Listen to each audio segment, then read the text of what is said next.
Olá pessoal, sejam bem-vindos à nossa primeira aula do grupo de estudo de resolução de questões de química para o Enem. Hoje nós resolveremos uma questão que envolverá o tema aminoácidos, proteínas, lipídios e carboidratos. Eu sou a professora Maísa, do Departamento de Química do Cefet-MG. A questão a ser resolvida é de número 104 do Enem 2019, segundo dia, caderno 5, cor amarelo. Vamos à leitura. Atualmente, uma série de dietas alimentares tem sido divulgadas com os mais diferentes propósitos para emagrecer, para melhorar a produtividade no trabalho e até mesmo dietas que rejuvenescem o cérebro. No entanto, poucas têm embasamento científico e o consenso dos nutricionistas é que deve ser priorizada uma dieta balanceada, constituída de frutas e vegetais, uma fonte de carboidrato, uma de ácido graxo insaturado e uma de proteína. O quadro apresenta 5 dietas com supostas fontes de nutrientes. A dieta que relaciona adequadamente as fontes de carboidrato, ácido graxo insaturado e proteína é a e nos dá 5 alternativas. Nós vamos assinalar a alternativa em que aparecer carboidrato, ácido graxo insaturado e proteína, respectivamente. Alguns alimentos, como pães, arroz, macarrão, açúcares e massas em geral, são exemplos de carboidratos ingeridos no dia a dia a fim de fornecer energia. Eles são importantes biomoléculas, são moléculas orgânicas presentes em todos os organismos vivos e importantes em diversas funções biológicas. A glicose, por exemplo, é produzida através da fotossíntese, que é um fenômeno luminoso. Nessa equação química, nós temos que o carbono oriundo do gás carbônico reage com a água, produzindo gás oxigênio, carboidrato na forma de glicose e moléculas de água. Essa reação já está balanceada e com os respectivos estados físicos. De forma geral, os carboidratos têm a fórmula CnH2nOn, em que N é o número de carbonos. Vemos também que eles são constituídos principalmente de carbono, hidrogênio e oxigênio. Porém, outros elementos também podem fazer parte da composição, que são nitrogênio, fósforo, enxofre, aldeídos como aldoses e cetonas como cetoses. Os carboidratos também são chamados de glicídios ou sacarídeos, do grego saccharon, que significa açúcares. Eles são classificados em 3 grandes grupos: os monossacarídeos, que são carboidratos com menor número de carbonos, por exemplo, a glicose, frutose e galactose, sendo que a glicose é o açúcar mais simples presente no mel.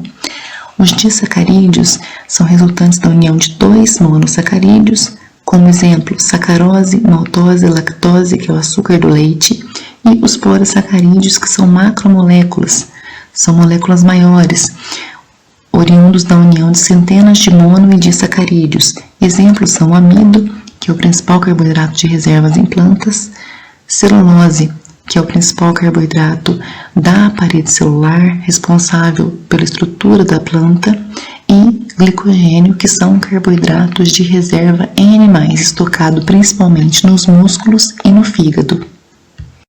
Os ácidos graxos são substâncias orgânicas formadas por longas cadeias de carbonos, podem variar de 4 a 36, possuem um grupamento carboxila em uma de suas extremidades.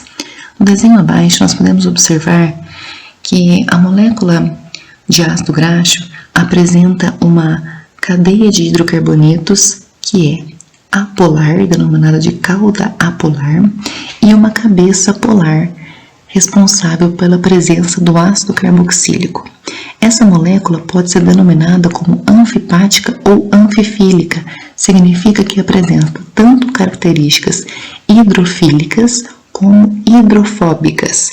Então, a parte hidrofílica, que é a afinidade por água, afinidade pela parte polar, fica pelo ácido carboxílico, e a parte hidrofóbica, fobia por água ou afinidade por gordura ou óleo, é responsável pelo hidrocarboneto.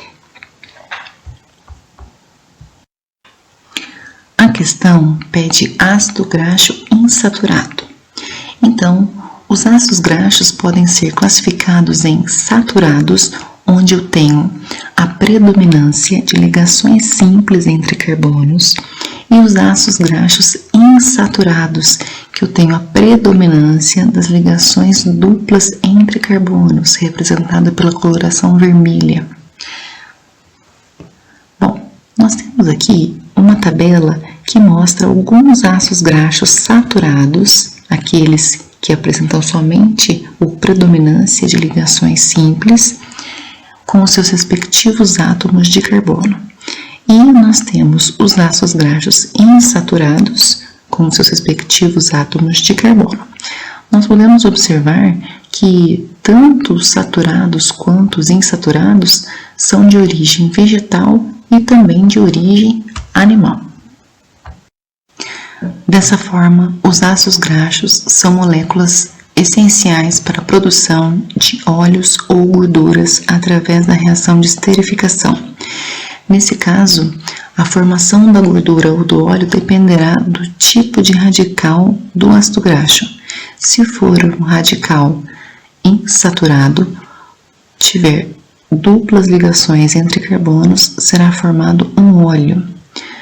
Em contrapartida, se tivermos radicais saturados apenas com ligações duplas entre carbonos, será formada a gordura. Nessa reação de esterificação, podemos observar o consumo de uma molécula de glicerol com 3 moléculas de ácidos graxos, sendo produzida uma molécula de triacilglicerol ou triglicerídeo, ou também lipídio. Dessa forma, as principais diferenças entre óleos e gorduras estão nos radicais, sendo que radicais de ácidos graxos insaturados são óleos e radicais de ácidos graxos saturados são gorduras. Óleos são líquidos em condições ambiente, gorduras são sólidas em condições ambiente. Olhando a questão, nós vemos que a dieta 4 apresenta o azeite de oliva como ácido graxo insaturado, o que é verdade, uma vez que ele é líquido a temperatura ambiente e, como vimos, apresenta insaturações. Nós poderíamos assinalar a alternativa D, porém, nós vamos estudar um pouco as proteínas a fim de enriquecer os estudos. A proteína, ela pode ser obtida através da dieta com alimentos de origem tanto animal, como por exemplo carne de aves, peixes, queijos, carne bovina, ovos, leite, e também de origem vegetal, leguminosas, feijões, fava, entre outros. Dessa forma, quando nós observamos a tabela da questão, a dieta 4 apresenta carne de aves como proteína. Então, a resposta correta da questão é realmente a letra D, que corresponde à dieta 4. Como mel em carboidrato, azeite de oliva sendo ácido graxo insaturado e as carnes de aves correspondendo à proteína. Eu espero que tenha sido uma aula proveitosa, que vocês tenham acompanhado, tirado as dúvidas e nos vemos nas próximas aulas. Bons estudos e um grande abraço!